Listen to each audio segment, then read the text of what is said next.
Ahoy, friends! Welcome aboard Type 56, the story of the SKS and AK-47 in China.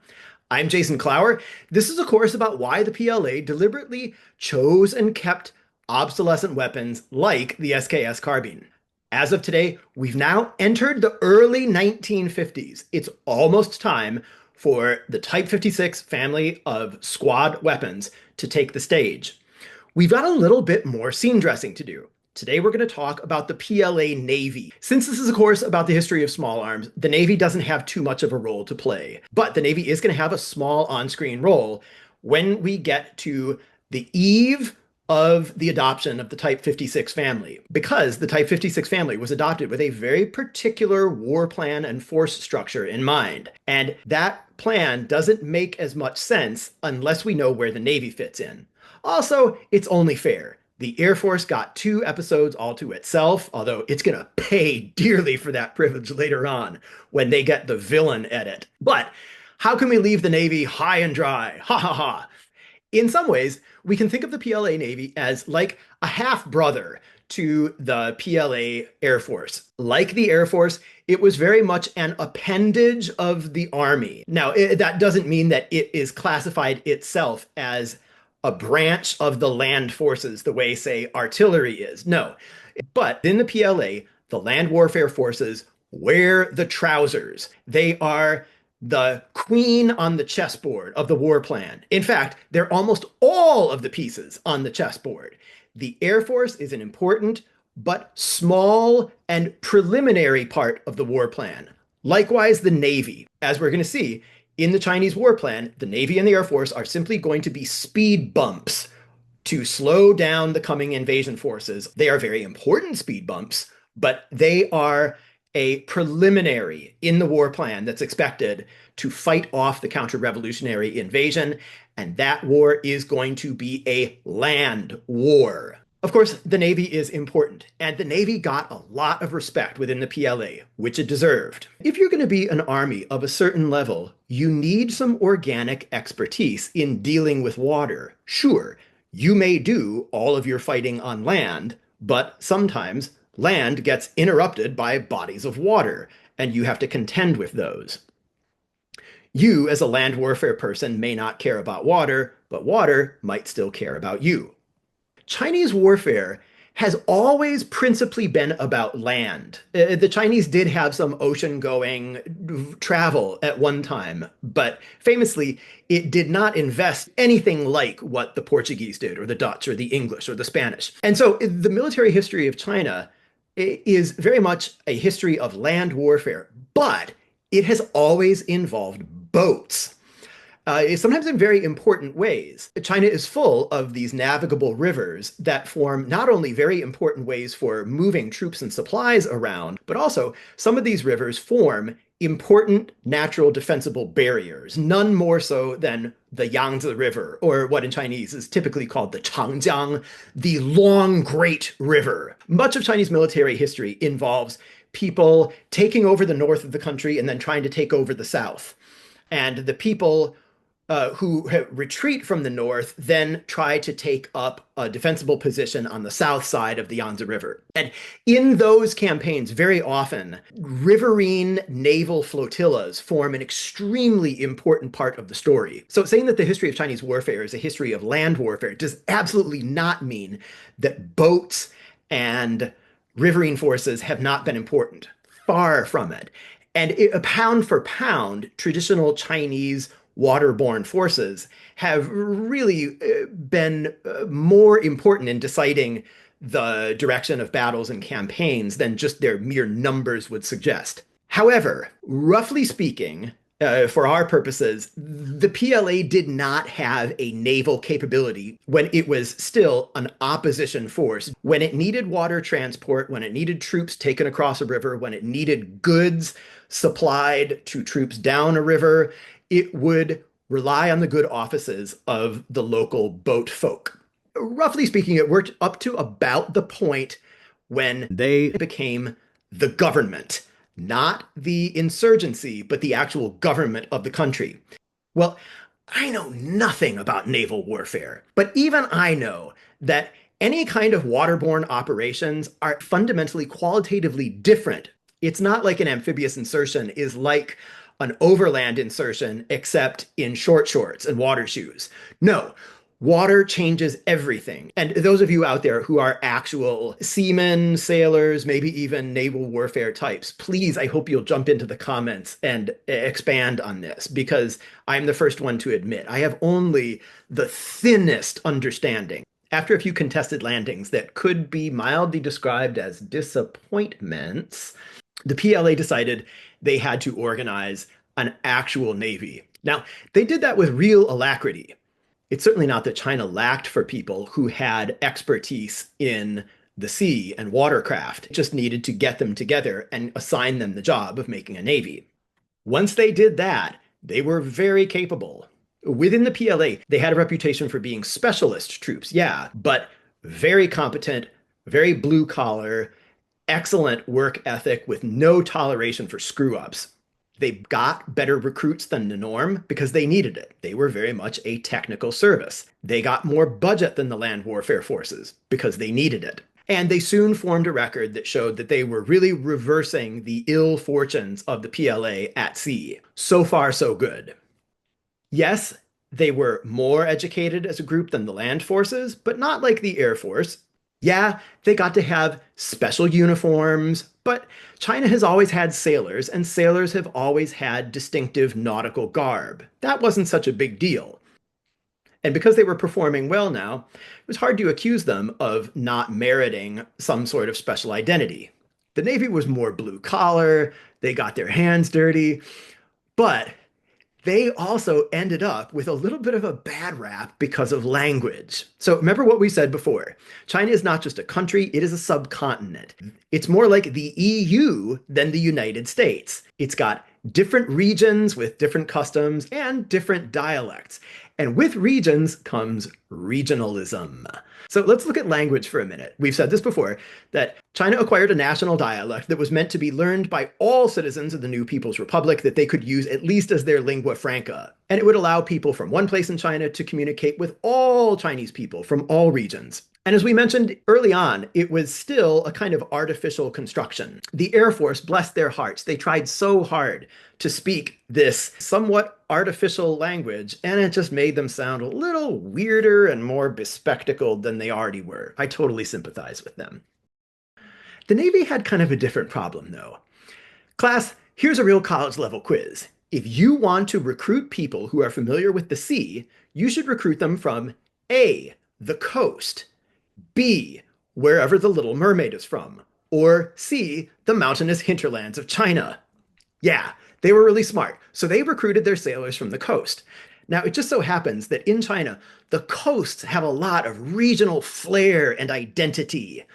They tend to be outward looking, cosmopolitan, prosperous, more travel, more influence from far off places, and their languages are very distinctive. Now, as a person who's spoken Mandarin for a long time, I feel comfortable in Mandarin, but the coastal dialects like Cantonese and Shanghainese, to me, are almost like languages from another planet.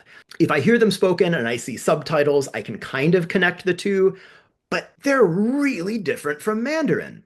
Now, this has meant a couple of things. One is that in the early days of the People's Republic, the people of the coasts were slower to pick up Mandarin, the official standard dialect, as a real lived language that they were comfortable in. So the coastal peoples very naturally were slower to really internalize Mandarin. The other thing was that it made them kind of stand out. The coastal people already had a reputation for being cool, more cosmopolitan, often having more money, like cooler clothes.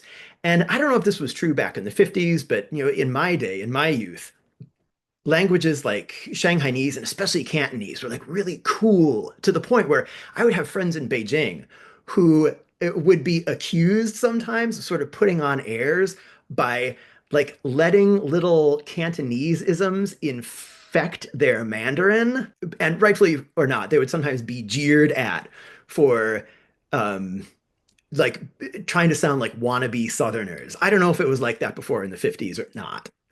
Chinese folks, you know a lot more about this than I do. So if you say you're from the United States and you're like me and you grew up in the heartland of the Midwest, you may have just a tiny cultural 自卑感, just like a little bit of a complex because, the kids in college who came from New York, they just were more cosmopolitan and cooler. It was a fact. You couldn't deny it. We were just like a little jealous of people from the coasts. Sometimes I go back home to my 老家, to where my family is from, back in the Midwest. And a couple times I've opened my wallet to like pay for coffee, and the barista will see my license and go like, "Oh man, you're from California? Cool." Friends, I promise you, if you're from Ohio, never in the history of the American Republic has anyone ever been like, "You're from Ohio? Oh, that's hot." And sometimes we middle Americans just might feel a little bit of a chip on our shoulder, even in the face of coastal cosmopolitan sophisticates. So I remember once when I was really young, an American businesswoman who was sort of like minor Manhattan royalty said, "Oh, you're from Cleveland." I was there once and I thought a person could put together a really nice little life for themselves there. And I remember feeling quite great umbrage at that. Like she thought that we were primitives who came out to forest clearings to trade wampum with the white man. So it seems that something like that would sometimes go on within the PLA because the Navy officers were already getting like better recruits, more money for their budgets, special uniforms, and these other little privileges that they undoubtedly needed and deserved. The naval officers did get a bit of a reputation for being these kind of supercilious coastal people who would show up to meetings with the land, air, and sea officers, and the naval guys would kind of like hang out in one part of the room, like chit-chatting in their private coastal dialects among themselves, and nobody else could understand what they were saying, but they were pretty sure that the Navy guys were talking about how cool they were to be from the coasts. And to be honest, these little petty resentments and stereotypes do carry a certain kernel of truth. I had this one friend who came from a certain huge coastal metropolis. We'll just call it Gang Thai. One time he says to me, 我们某某沿海直辖市的人在国际上为中国张荣，别人不丢脸就好了. We Gang Thainese, we're the ones who are really making a name for China on the world stage. Other people, just as long as they don't embarrass us, that's good enough. It sounded really haughty. Now, it just so happened there was a guy from Inner Mongolia standing right next to me, and I don't think they got along too well. So maybe the guy from Gang Thai was just trying to get a rise out of him. I don't know if he really meant it, but it sounded to me like he did. Anyway, at the very least, he was playing on some stereotypes that sometime somewhere had enough truth that they became nationwide truism. However, from what I can tell, PLA Navy got more respect from the Army because they were much quicker than the Air Force to be able to challenge the KMT military in their domain. Even though the nationalists were a beaten force by land and they had been forced to retreat back to Taiwan, with the exception of a few outlying islands, their navies and air forces had been around much longer, and they had the benefit of American advising and equipping. So they were just much more capable than the PLA navies or air forces ever could have been at that stage in their development. And therefore, as far away as they were from the mainland, for a long time, the Nationalist Air Force was able to control the airspace over southeastern China because the PLA Air Force was still not organized enough, not strong enough, just too flaccid and inexperienced to really be able to outmuscle them. And that must have gone even farther toward making them look timorous or incompetent to the Army officers. The PLA Navy faced that same kind of problem, but they were quicker to be able to challenge the KMT there. So, to put it succinctly, the PLA Navy was better in its domain sooner than the PLA Air Force was in its domain. Speaking of domains, it's always interesting to see how militaries divide up areas of responsibility among their land, air, and sea forces. In the case of the PLA, they usually assign these jobs quite differently from, say, the American military. So, for example, in the American military, air defense artillery is the job of the Army. In the PLA, it's the job of the Air Force. In the American forces, parachute troops are Army soldiers. In the PLA, they're Air Force soldiers. In the United States, when we still had coastal artillery, and China actually still does even now, when the United States had coastal artillery, that was the job of the Army.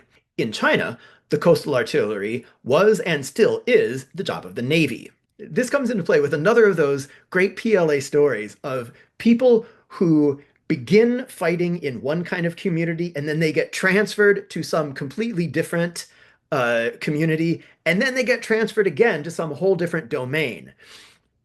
If you remember Liu Yalo, the man who became the guerrilla, then a Soviet trained combined arms officer, then a commando, then the founder and leader of the PLA's Air Force, he had to change a lot of hats.